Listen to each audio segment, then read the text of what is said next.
Glória a Deus, amém, queridos? Vamos abrir as nossas Bíblias no livro de Êxodo, Êxodo capítulo 7, versículo 16. Preste bastante atenção na leitura desse texto, nessa noite, esse pequeno versículo da palavra de Deus. Diz assim: E lhe dirás, o Senhor, o Deus dos Hebreus, me tem enviado a ti, dizendo: deixa ir o meu povo, para que me sirva no deserto. Porém, eis que até agora não tens ouvido. E lhe dirás: o Senhor, o Deus dos Hebreus, me tem enviado a ti, dizendo: deixa ir o meu povo, para que me sirva no deserto. Porém, eis que até agora não tens ouvido. Amém? Pode tomar o seu assento, glorificando a Deus. Pai, no nome de Jesus, nós te louvamos nessa noite, bendizemos o nome que é sobre todo nome. Ao nome de Jesus, todo joelho se dobra nessa noite. Nos dobramos diante da tua presença, Senhor. Nós queremos ouvir a tua voz, queremos ouvir a tua palavra. Fala conosco através do Espírito Santo, ministra em nós, que nós possamos diminuir e o Senhor possa crescer, que a tua vontade possa avançar em nossas vidas, em nossa casa, família, nesta igreja. Hoje e sempre o nosso coração está aberto, Senhor, para que o teu poder opere em nós, em nome do Senhor Jesus. Amém. Nós vivemos esse evangelho o tempo todo dia. Se nós vivemos essa verdade sempre, eu quero falar um pouquinho nessa noite justamente sobre isso, chamados para servir e adorar a Deus.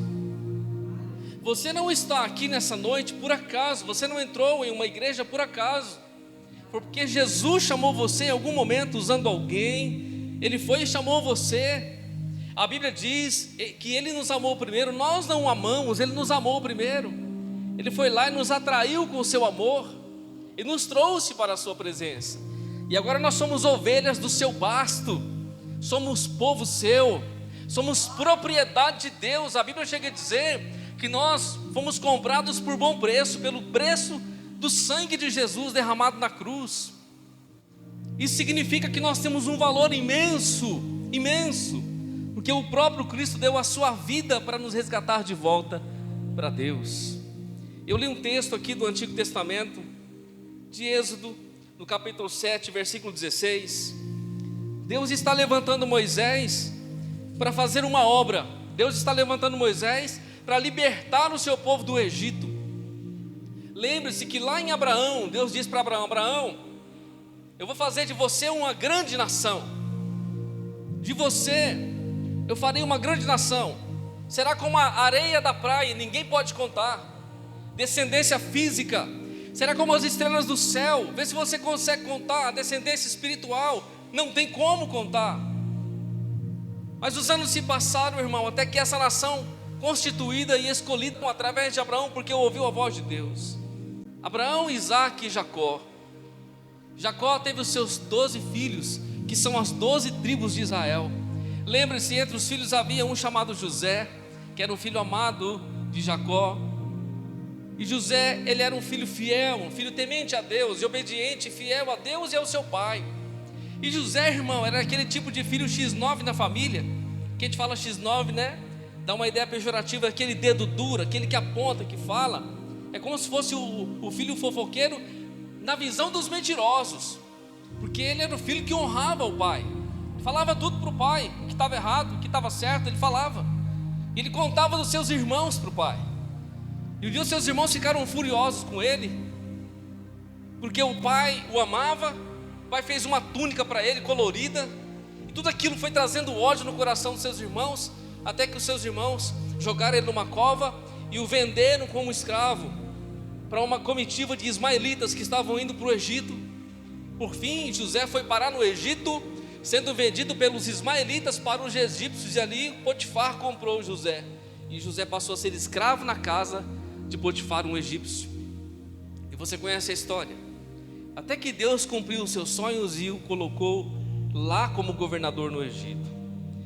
E como que o povo de Deus foi parar dentro do Egito, irmão? Quando José é levantado como governador no Egito, depois de 30 anos de prova, depois de 13 anos de intensa prova e tentação, até se cumprir a visão de Deus. Quanto tempo nós esperamos as promessas de Deus acontecerem, irmão? Quantas vezes nós murmuramos porque o tempo passa, nós não vemos acontecer, nós reclamamos. José passou por tantos intempéries, foi preso injustamente, caluniado injustamente, acusado injustamente. O tempo passou, mas ele não deixou de ser fiel ao Senhor, até que um dia Deus o levantou diante de sua família, diante da sua nação, diante de uma nação estranha, e colocou ele como governador. Faraó disse: eu colocarei José como governador sobre todo o Egito, abaixo da minha mão. José mandava em tudo, irmão. Faraó era o rei, era o senhor daquele lugar, mas José era aquele que mandava, que comandava, estava sobre ele a direção. E aí, dentro do Egito, o Faraó tem sonhos de vacas magras e vacas gordas, você lembra disso?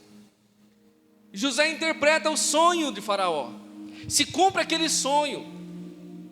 O Egito teve grande abundância, depois veio a fome, e justamente no período da fome, quando José estava no trono governando, as nações vizinhas que estavam com fome iam buscar o trigo no Egito, o trigo que havia em abundância por causa da sabedoria do homem de Deus, que guardou nos celeiros durante o tempo de grande abundância.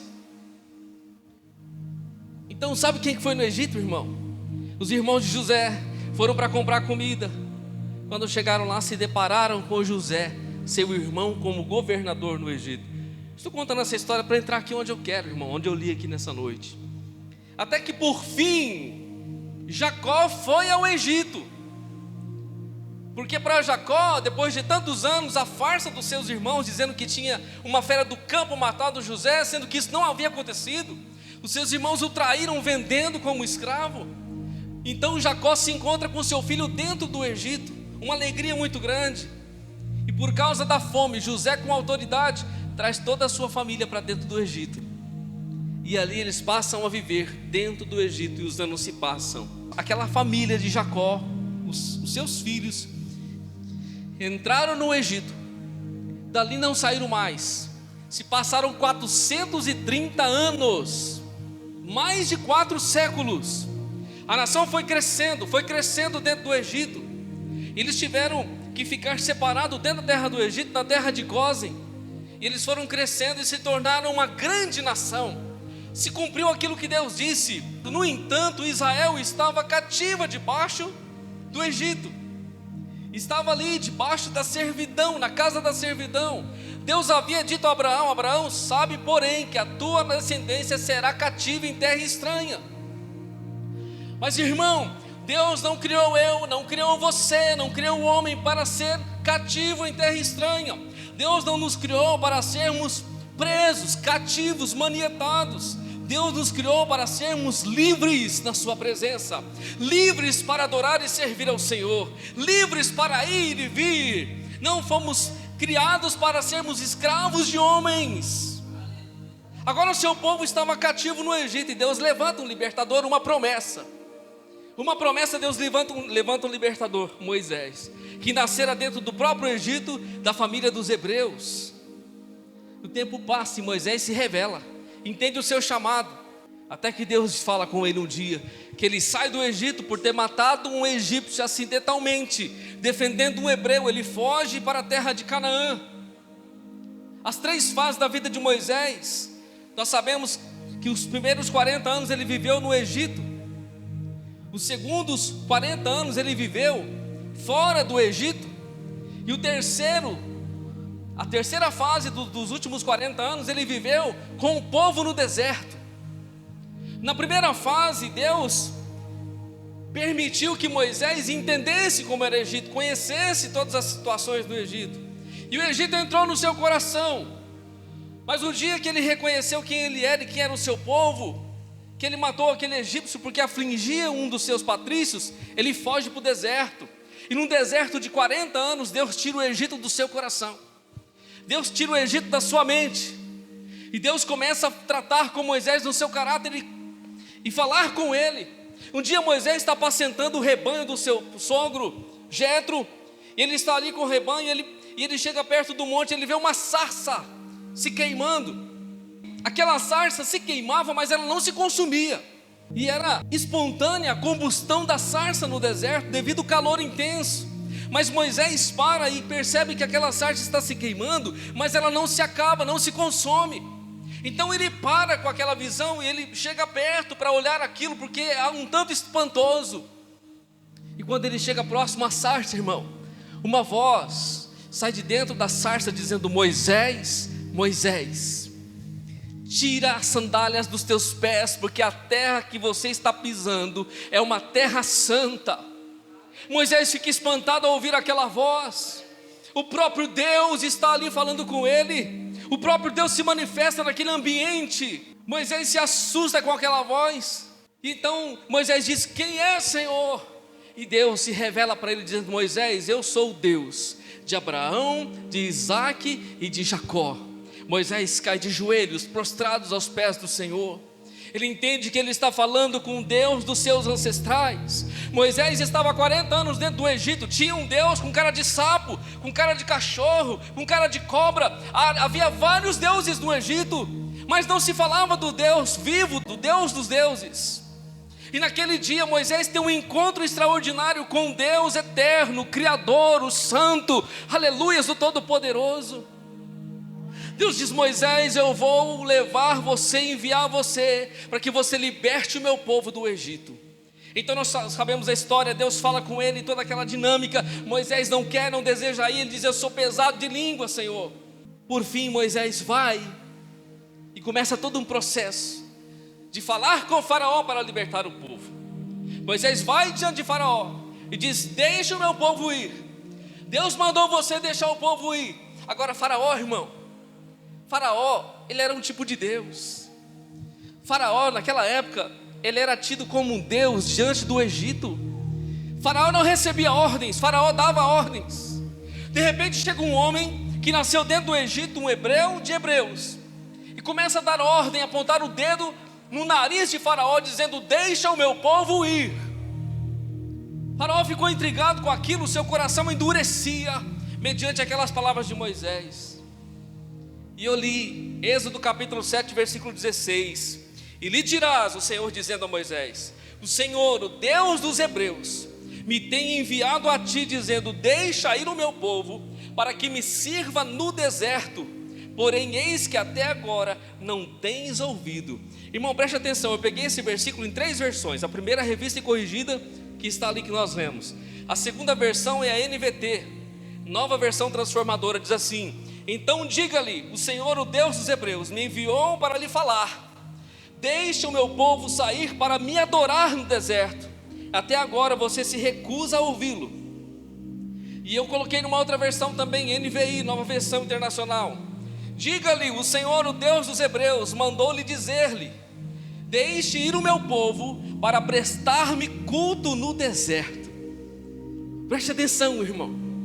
Quando Deus manda Moisés entrar no Egito e falar com Faraó para libertar o seu povo, Ele está falando: deixa o meu povo sair da escravidão, deixa o meu povo sair do Egito para me servir no deserto, deixa o meu povo sair do Egito para me adorar no deserto, deixa o meu povo sair do Egito para prestar culto a mim no deserto. Às vezes eu e você reclamamos do deserto da vida, às vezes eu e você reclamamos das circunstâncias da vida.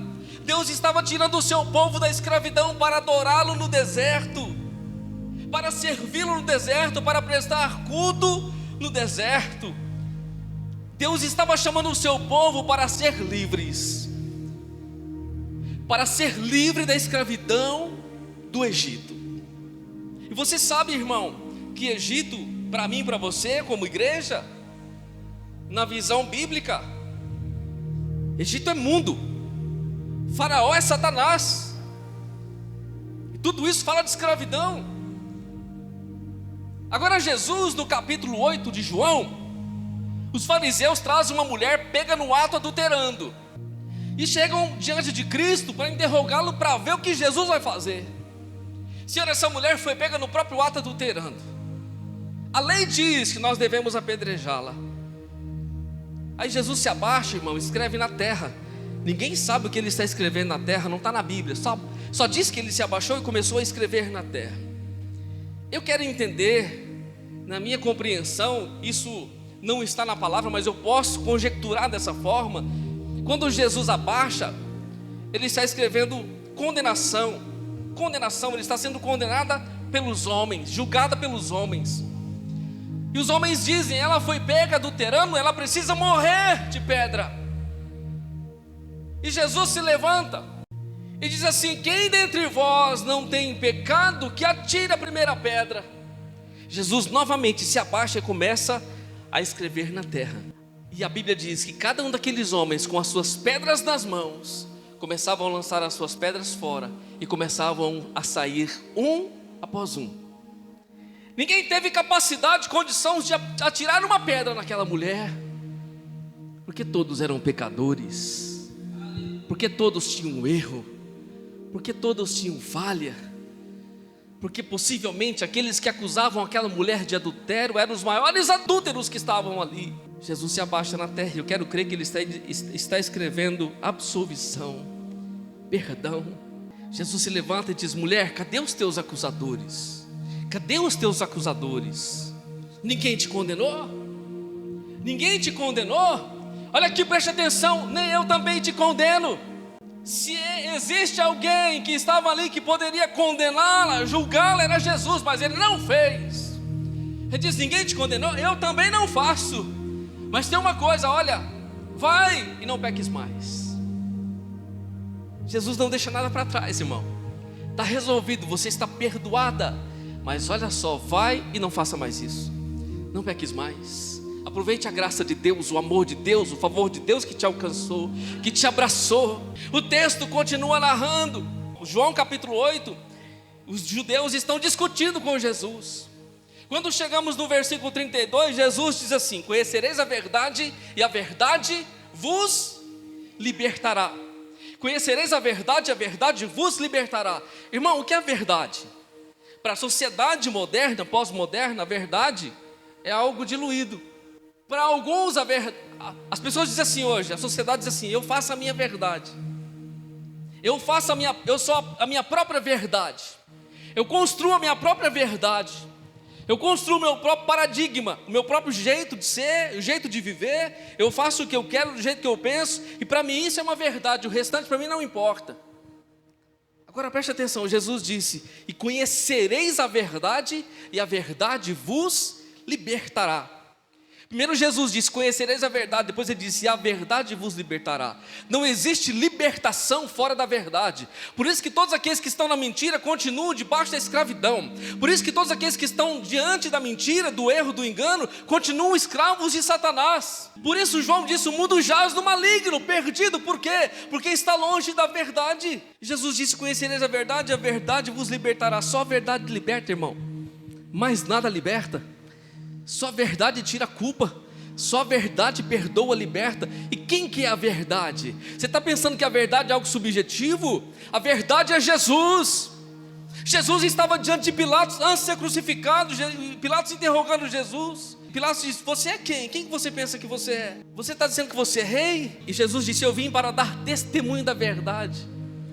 Aí Pilatos perguntou assim: o que é a verdade? Jesus não responde, irmão. Sabe por quê? Porque a própria verdade estava na frente de Pilatos. Ele não estava entendendo. Jesus disse: eu sou o caminho e a verdade e a vida. Ele não disse: eu sou um caminho, uma verdade, uma vida, relativizando. Ele disse: não, eu sou o caminho, a verdade, a vida. Não existe outro caminho, não existe outra verdade, nem outra vida. Jesus é tudo isso em uma só pessoa, em um só Deus. Ele disse um pouquinho para frente, confrontando os judeus, João 8,36: se pois o Filho vos libertar, verdadeiramente sereis livres. Cristo é a verdade e somente Ele pode libertar. Somente Jesus pode nos libertar de toda e qualquer mazela que nós possamos estar passando em nossa alma. E por que eu estou falando disso, irmão? Porque Deus enviou Moisés no Egito para libertar o seu povo. Eu quero traçar um paralelo aqui entre o Egito, Moisés e Jesus. O que Deus fez com o povo no Egito, libertando, Jesus fez comigo e contigo, nos libertando. Eu quero que você abra a sua Bíblia aí, Lucas capítulo 9, versículo 23. Existem duas classes de pessoa hoje, com relação à igreja. Existem pessoas comprometidas e existem pessoas envolvidas apenas. Olha o que Jesus disse, Lucas 9, 23, e dizia a todos. Jesus não estava dizendo para os discípulos, não estava falando em particular, ele estava dizendo a todos que estavam ali ouvindo: se alguém quer vir após mim, negue-se a si mesmo e tome cada dia a sua cruz e siga-me. Você percebe que tem um se ali, irmão, um se. Se alguém quer, não existe uma imposição, não existe uma forçação de barra. Deus não vai forçar barra com ninguém, irmão. Jesus disse: se alguém quiser ou quer vir após mim, negue-se a si mesmo. Essa é a condição. Negue-se a si mesmo. Tome cada dia a sua cruz e siga-me. Lembra do jovem rico? Jesus disse: olha, vendo tudo que você tem, dá aos pobres e segue-me, e terás a vida. Mas a Bíblia diz que aquele jovem, se entristecendo, voltou atrás. Por quê? Porque o seu coração estava na riqueza, o seu coração estava no dinheiro, estava na sua prosperidade. Ele trocou, deixou o reino de Deus de lado pelo dinheiro, pelo vil metal, por aquilo que passa e acaba. Agora Jesus está dizendo: se alguém quiser vir após mim, é uma condição, se você quer me seguir. Em última análise, se você quer o céu, você quer a vida eterna, porque é para lá que Jesus foi, você quer, então negue-se a si mesmo. Ego, orgulho, desejo humano, negue-se a si mesmo. Negue a sua vontade e siga após mim, tome a sua cruz. E a cruz, irmão, a cruz, Jesus teve uma, por que eu e você não vamos ter? Aliás, Jesus teve a minha e a sua. Ele abraçou a minha e a sua cruz, porque não era para ele ter cruz nenhuma, ele não tinha culpa. Ele foi e tomou a nossa culpa sobre ele. Agora Jesus diz: tome a sua cruz, viva debaixo desse paradigma, dessa lei, dessa obra, viva debaixo desse sangue, desse compromisso. Tome a sua cruz a cada dia, todo dia, irmão. Quando você levantar de manhã, pegue a sua cruz que ficou do lado da cama, não deixe ela lá não. Tem crente que esquece, se levanta, deixa a cruz de lado e vai seguir a vida, e vive de qualquer jeito, e a cruz ficou lá. A cruz fala da aliança, irmão, fala que você está pregado lá e tem compromisso com Ele. Paulo diz: já estou crucificado com Cristo, e vivo não mais eu, mas Cristo vive em mim. E a vida que eu vivo pela fé no Filho de Deus, que me amou e se entregou por mim, ele disse. E quando eu deixo a minha cruz lá, eu simplesmente estou dizendo que eu não tenho compromisso. Quando eu deixo a minha cruz lá, eu estou dizendo que eu não tenho mais aliança. A diferença, irmão, em estar com Deus ou estar sem Deus, o compromisso, comprometido ou envolvido. Um exemplo aqui do ovo, da galinha e do bacon, né, irmão? Do porco, né? Você vai fazer um omelete de bacon, a galinha dá o ovo. Ela só deu o ovo. Para ela normal, todo dia ela bota. Ela foi lá, ela se envolveu de alguma forma, mas o porco deu o bacon, ele morreu, irmão. A diferença do comprometido. Eu sei que é meio estranho esse exemplo, mas eu e você devemos dar a nossa vida por ele. Foi o que ele disse. Ele morreu, um morreu por todos, logo todos morreram. Isso é evangelho, irmão. Evangelho que nós não estamos ouvindo por aí.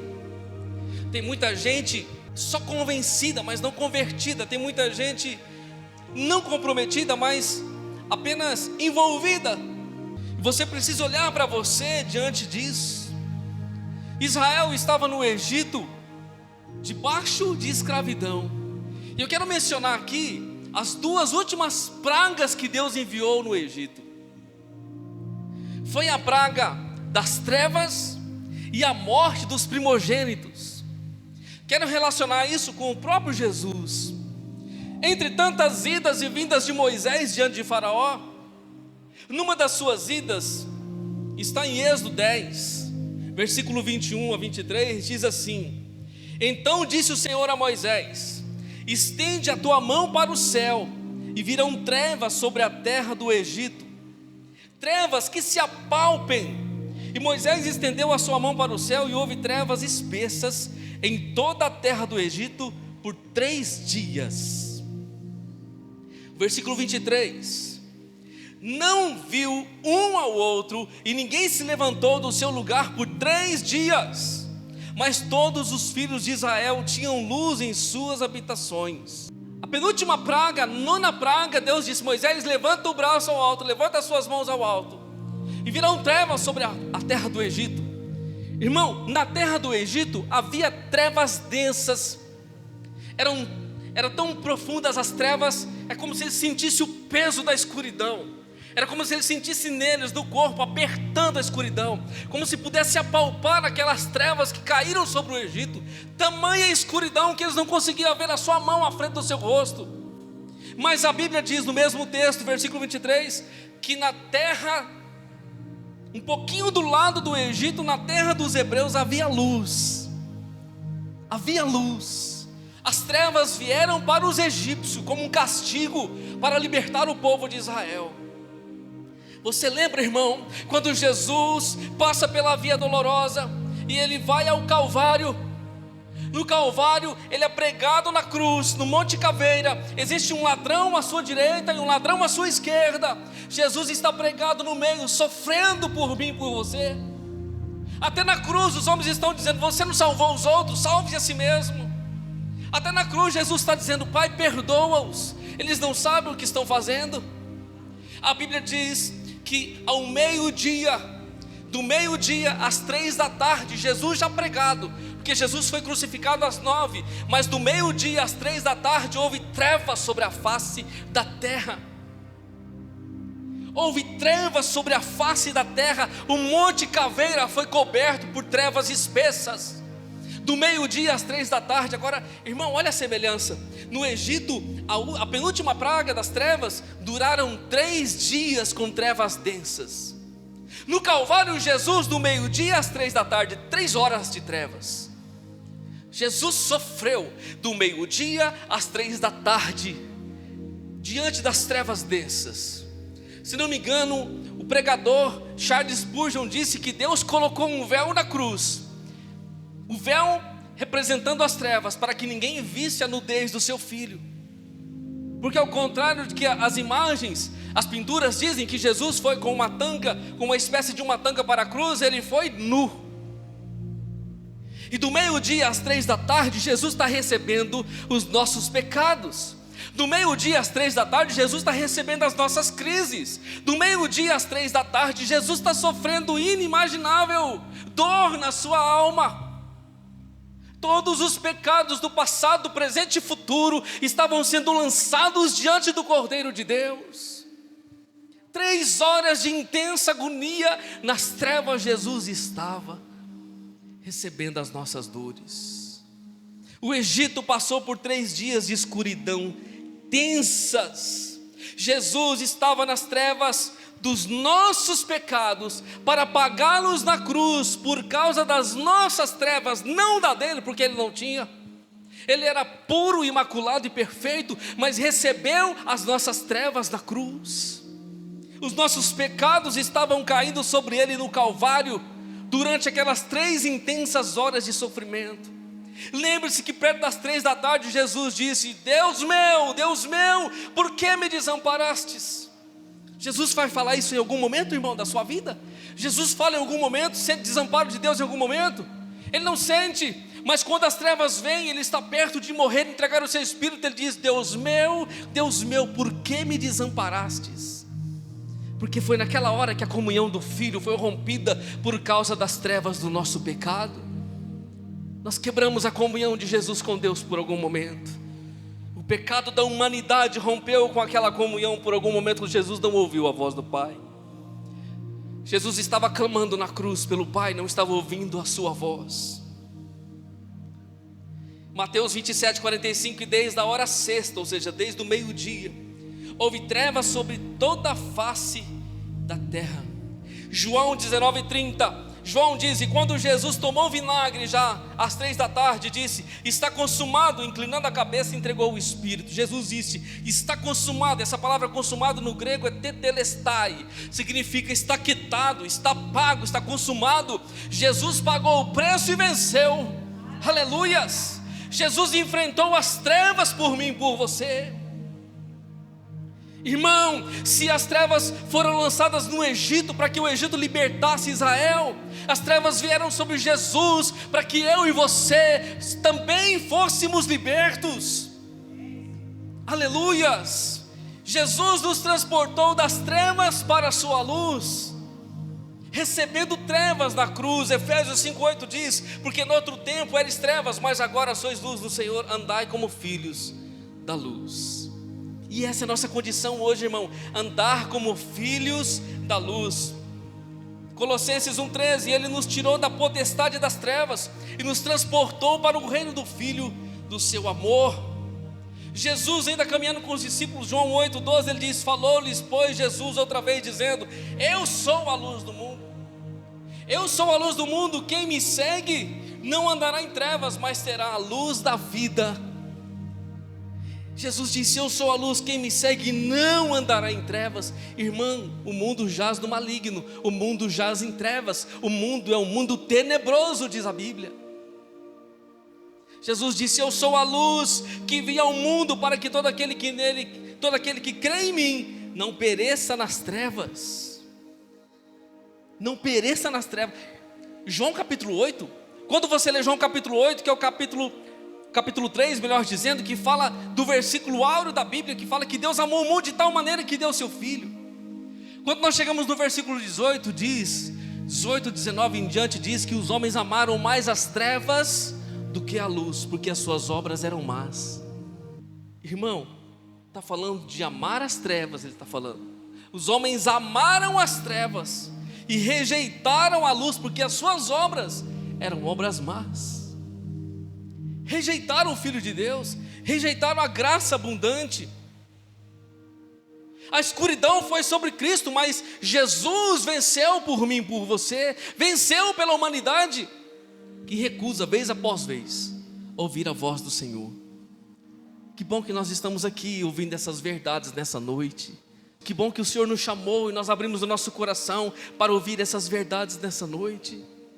Deus não quer que você e eu venhamos andar em trevas. Deus não quer que em minha casa, em sua casa haja trevas. Deus não quer que em meu lar, em seu lar, em nossa família haja trevas, mas que nós possamos viver na liberdade do Filho de Deus.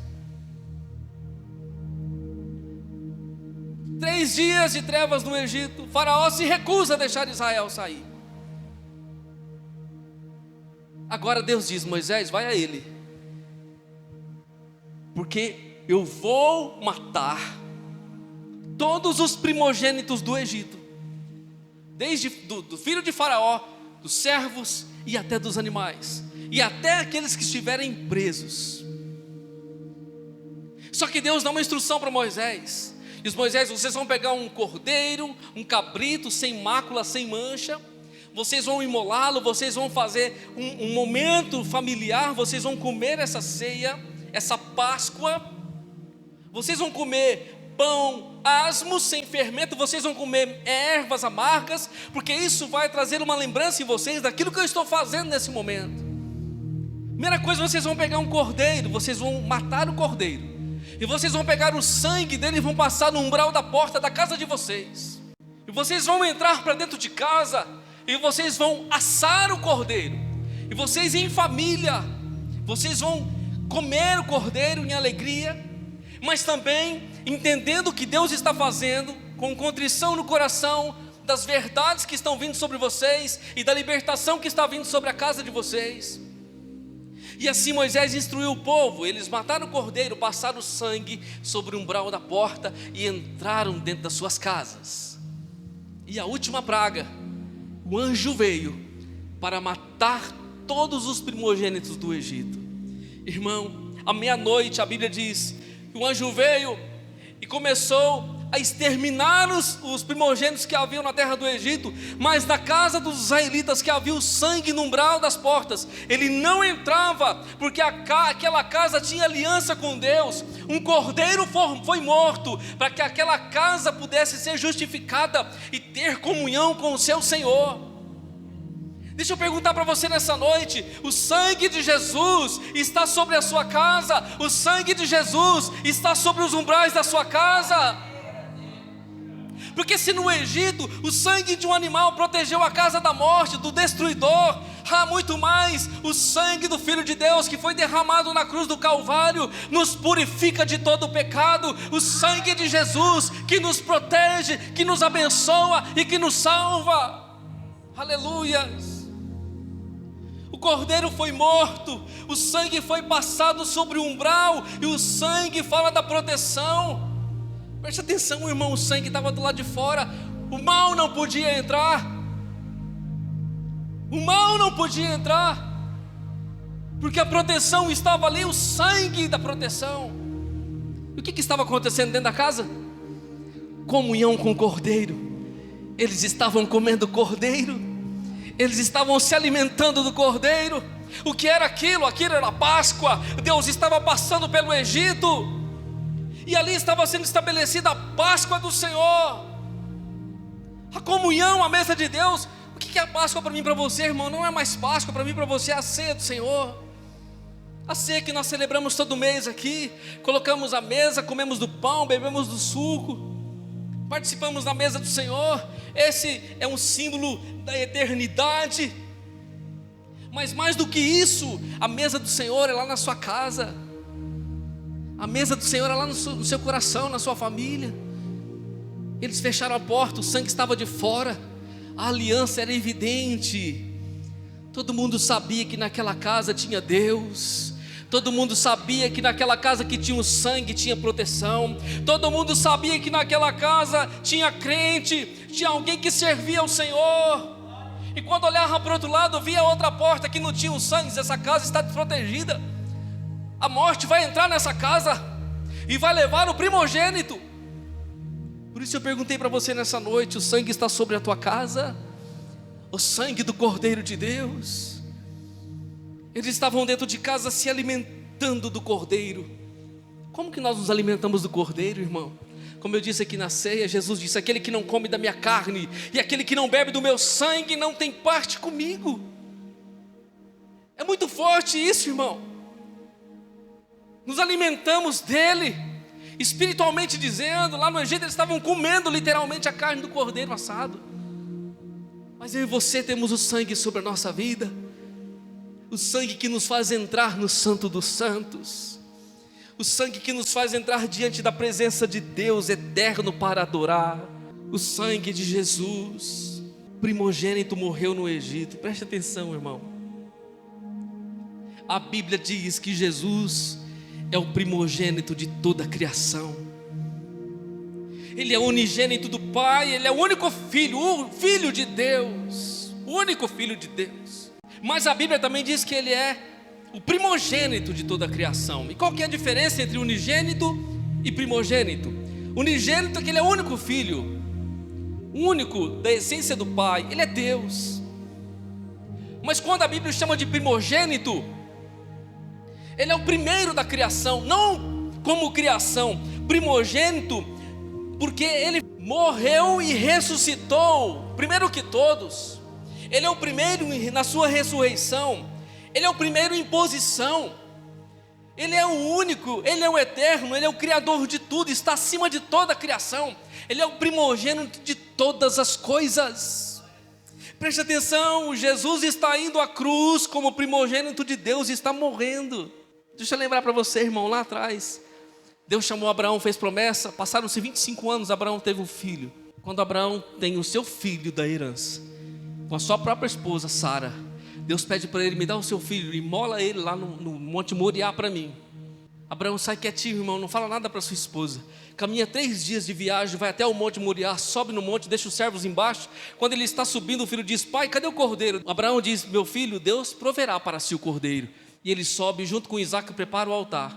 Então ele coloca Isaac no altar, e Isaac se convenceram que ele era o cordeiro. Abraão amarra Isaac e vai imolar o seu filho para Deus. Então Deus brada, diz: não faças mal ao menino, porque agora eu sei que você teme a Deus. Abraão recebeu a bênção e foi provado com a bênção. E Deus não permitiu que Abraão matasse o seu filho, não permitiu que Abraão matasse Isaac, o seu primogênito, o seu unigênito. Mas Abraão tinha Ismael, sim, mas estou falando do filho da aliança. O filho da aliança era Isaac, porque nasceu com a sua esposa legítima, o primogênito, o unigênito. No Egito, Deus eliminou todos os primogênitos, poupou Isaac com Abraão, mas ele imolou o seu filho na cruz por causa de mim e de você. O unigênito foi imolado na cruz, o primogênito foi imolado na cruz. E a Bíblia diz assim em Romanos 8: que diremos pois a estas coisas? Se Deus é por nós, quem será contra nós? Aquele que nem mesmo a seu próprio filho poupou. Deus nos amou tão intensamente que Ele entregou o seu filho por mim e por você. A Bíblia diz que Deus prova o seu amor para conosco, em que Ele deu o seu filho, morreu por mim e por você diante dos nossos próprios pecados. Ele provou o seu amor entregando o seu unigênito, que depois da ressurreição passou a ser o primogênito de toda a criação. Por isso a Bíblia diz em Hebreus capítulo 10, versículo 19: tendo pois irmãos ousadia para entrar no santuário pelo sangue de Jesus. Por que nós estamos aqui nessa noite? Porque um sangue foi derramado. Um sangue foi derramado, e por causa deste sangue nós temos libertação. Só entramos diante da presença de Deus porque existe um sangue que libera o caminho, irmão.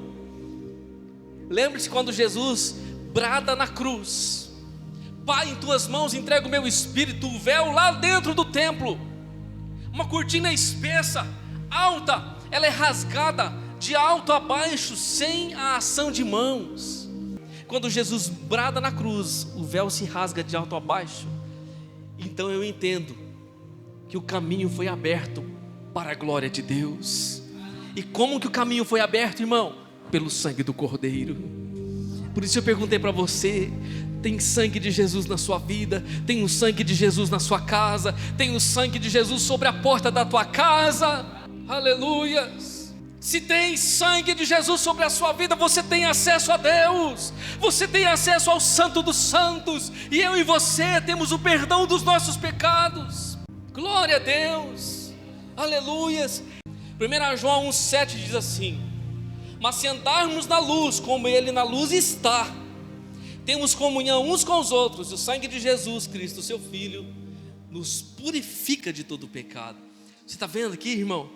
A luz relacionada com o sangue, a libertação do pecado, a purificação do pecado, a importância do sangue de Jesus. Hebreus 13:12, e por isso também Jesus, para santificar o povo pelo seu próprio sangue, padeceu fora da porta. Jesus foi morto fora de Jerusalém, no Monte Caveira, Calvário, padeceu para santificar-nos pelo seu próprio sangue. Há poder no sangue de Jesus, há poder no sangue de Jesus nessa noite para curar a sua vida, há poder no sangue de Jesus para libertar aquele que está cativo, há poder no sangue. Êxodo 12, versículo 23 em diante: porque o Senhor passará para ferir os egípcios, porém, quando ouvir o sangue na verga da porta e em ambas as ombreiras, o Senhor passará aquela porta, não deixará ao destruidor entrar em vossas casas para vos ferir. Portanto, guardai isto por estatuto para vós e para os vossos filhos, para sempre. E acontecerá que, quando entrardes na terra que o Senhor vos dará, como tem dito, guardareis este culto. E acontecerá que, quando os vossos filhos vos disserem: que culto é este o vosso? Então direis: este é o sacrifício da Páscoa ao Senhor, que passou as casas dos filhos de Israel no Egito, quando feriu os egípcios e livrou as nossas casas. Então o povo se inclinou e adorou. O relato que eu li aqui, irmão, foi justamente do momento que a morte passou e não entrou na casa dos hebreus. E Deus estava dizendo para Moisés: isso vai ser para vocês estatuto perpétuo. As gerações vão saber, a sua geração vai saber o que aconteceu. E E a partir daí se estabeleceu o culto a Deus, adoração ao Senhor, a Páscoa do Senhor. E aí ele disse assim: e acontecerá que quando os vossos filhos vos disserem, que culto é este o vosso? Então direis: este é o sacrifício da Páscoa ao Senhor. Que culto é este aqui o nosso? É o culto que nós celebramos o Cordeiro, que nós adoramos o Cordeiro, é o culto que nós invocamos o Cordeiro, é o culto onde nós dizemos e afirmamos que o sangue dele continua sobre a nossa casa, que o sangue dele continua sobre a nossa própria vida, nos guardando, que nós estamos cultuando, celebrando, exaltando aquele que vive. Jesus não está morto, o sangue foi derramado há mais de 2000 anos atrás, mas ele vive e está no nosso meio, e a eficácia do seu sangue continua na minha e na sua casa. Clame pelo sangue de Jesus, clame pelo sangue na sua casa. Aleluias, há poder no sangue de Jesus. Foi esse sangue derramado, este sacrifício feito que nos libertou. Eles saíram do Egito, irmão. Depois que o cordeiro foi morto, comeram a Páscoa, saíram do Egito, despojaram os egípcios, pegaram a prata, pegaram o ouro, pegaram a riqueza e foram para o deserto para fazer o quê? Para servir a Deus. Meu Deus, servir a Deus no deserto. Talvez você possa estar no deserto nessa noite, mas você continua servindo a Deus?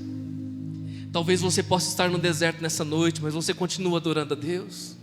Talvez você possa estar no deserto nessa noite, mas você continua prestando culto a Deus? Tem gente que está no deserto e abandona Deus. Eles estavam no deserto, muitos morreram no deserto, porque murmuraram contra o Senhor, abandonaram o Deus vivo. Ah, não tem pão, não tem água, Deus não está olhando para nós. Está olhando sim, Deus está olhando sim. Ele provê na hora certa, irmão. Irmão, deixa eu falar para você, o que você tem pedido a Deus vai vir no tempo de Deus, não é no seu tempo, mas vai vir para você, vai vir na sua mão. O Senhor é fiel, Ele não esqueceu daquilo que Ele disse para você. O Senhor não muda a sua palavra. Ele não é homem para mentir, Ele não é homem para se arrepender daquilo que Ele disse para você. O que Ele disse Ele vai cumprir, o tempo é dEle, não é meu e não é seu. E às vezes nós estamos no deserto e esquecemos que nós temos que continuar servindo. Moisés, tira o meu povo e leva ele para o deserto para eles me servirem. Eu e você servimos a Deus em qualquer lugar, irmão. Eu e você servimos a Deus em qualquer circunstância. Eu e você servimos a Deus, aleluia, diante de qualquer problema. Eles foram, e quando eles saíram ricos em direção ao deserto, o que eles encontraram na frente? O mar vermelho. Quando eles chegaram diante do mar, houve um pavor, Faraó veio atrás furioso. Deus se colocou entre eles com uma coluna de fogo, não permitiu que o mal, que Faraó e os seus cavaleiros e o seu exército pegasse Israel. E Deus disse para Moisés: Moisés, porque clama a mim, diga ao povo que marche. Então Moisés toca nas águas e o mar se abre, irmão, em duas colunas, em duas muralhas de água, e eles passam em seco o mar vermelho. Este é outro paralelo, outra figura do batismo. Foram batizados ali, passaram as águas em rumo à terra prometida. João Batista está batizando no Rio Jordão.